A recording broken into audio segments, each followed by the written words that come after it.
नमस्कार साथियों, आज हम लोग एक बार हाजिर हैं फिर से करंट अफेयर्स के सेगमेंट में।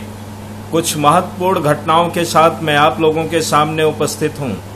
आज की जो पहली घटना है, इस सेगमेंट की जो पहली घटना है वो वर्चुअल ग्लोबल वैक्सीन समिट 2020 से जुड़ी हुई है। वर्चुअल ग्लोबल वैक्सीन समिट 4 जून 2020 को ब्रिटेन में आयोजित हुई थी। वहां के प्रधानमंत्री बोरिस जॉनसन ने इस समिट का उद्घाटन किया था। इसमें 50 देशों के सहयोग से ये सम्मेलन संपन्न हुआ। 50 देशों ने वर्चुअल तरीके से इसमें प्रतिभाग किया। वीडियो कॉन्फ्रेंसिंग के जरिए इस समिट में भारत का प्रतिनिधित्व प्रधानमंत्री नरेंद्र मोदी ने किया था। भारत ने अंतर्राष्ट्रीय टीका गठबंधन गॉवी को 15 मिलियन US$ की सहायता देने का वादा किया। ठीक है। दूसरा है नगर वन कार्यक्रम जो 5 जून 2020 को आयोजित हुआ। नगर वन कार्यक्रम जो 5 जून 2020 को आयोजित हुआ, इसका उद्देश्य अगले 5 वर्षों में देश भर में 200 शहरी वन विकसित करने का है। जो नगर वन कार्यक्रम है, इसका उद्देश्य आने वाले 5 वर्षों में 200 शहरी वन विकसित करने का है। इस पूरे कार्यक्रम का संचालन भारत सरकार द्वारा किया जाएगा। उसके बाद अगला है आइकमिट अभियान। आइकमिट अभियान का शुभारंभ भी 5 जून 2020 को हुआ। इसका शुभारंभ विद्युत मंत्रालय द्वारा चलाया जाने वाला ये अभियान है। ये विश्व पर्यावरण दिवस यानी 5 जून को शुरू किया गया। केंद्रीय विद्युत और नवीन एवं नवीकरणीय ऊर्जा राज्य मंत्री स्वतंत्र प्रभार RK सिंह ने इस अभियान की शुरुआत की। इसकी सहयोगी संस्था EESL है जो इसमें सहयोग करेगी।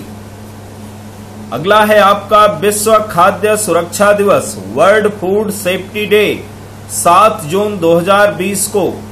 इसकी थीम थी फूड सेफ्टी एवरीवन्स बिजनेस, खाद्य सुरक्षा का सभी के लिए सरोकार। इसका उद्देश्य है खाद्य सुरक्षा के प्रति लोगों को जागरूक करना। संयुक्त राष्ट्र महासभा द्वारा 20 दिसंबर 2018 को प्रतिवर्ष 7 जून को इस दिवस को मनाने की घोषणा की गई थी। आइए हम लोग कुछ और बातें देखते हैं अर्थशास्त्र से रिलेटेड। अर्थशास्त्र में एक अनुमान लगाया गया है कि GDP इस बार और कम होने की उम्मीद है। हमारी GDP हाल में जारी आंकड़ों के अनुसार जो स्थिर कीमत है वर्ष 2011-12 उससे काफी कम होने की उम्मीद दर्शाई जा रही है। जारीकर्ता इस GDP के आंकड़ों को जारी किया है राष्ट्रीय सांख्यिकी कार्यालय द्वारा जारी किया गया है। त्रैमासिक आंकड़ा है।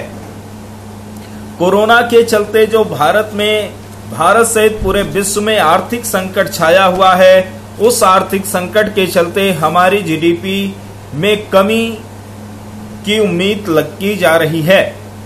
सरकार तथा अन्य संस्थाओं द्वारा लगातार इस GDP की गति को बरकरार रखने का प्रयास किया जा रहा है, लेकिन लगातार बेरोजगारी दर भी भारत में बढ़ रही है। बेरोजगारी दर बढ़ने का कारण है कोरोना का आक्रमण।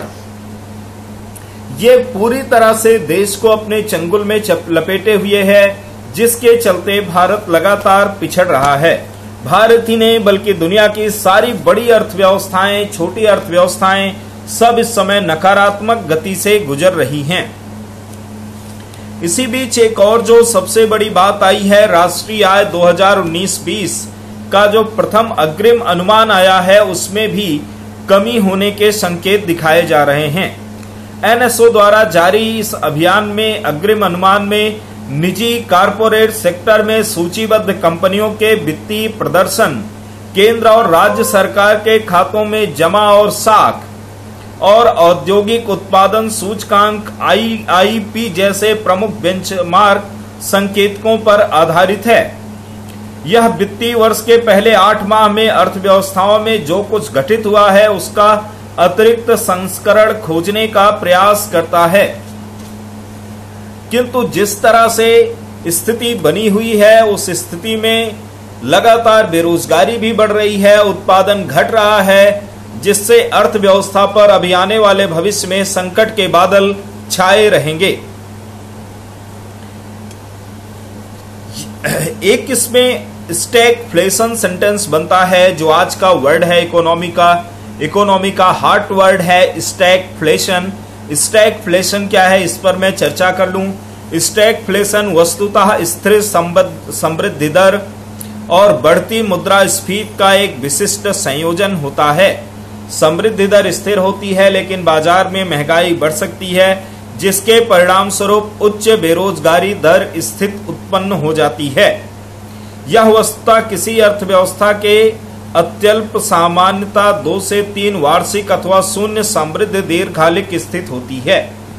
अब देखिए, जो स्टैगफ्लेशन है इसलिए चर्चा में आया क्योंकि भारत की जीडीपी घट रही है, समृद्धि दर स्थिर है और वृद्धि हो नहीं रही है, जिसके चलते बेरोजगारी बढ़ रही है, नौकरियां छूट रही हैं, तो महंगाई तो बढ़ेगी ही ना भाई।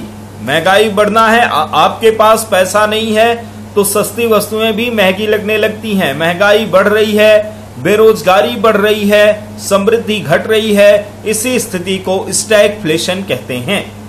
कल हम लोग कुछ और शब्दों के साथ, कुछ और सेंटेंस के साथ आपके सामने उपस्थित होंगे।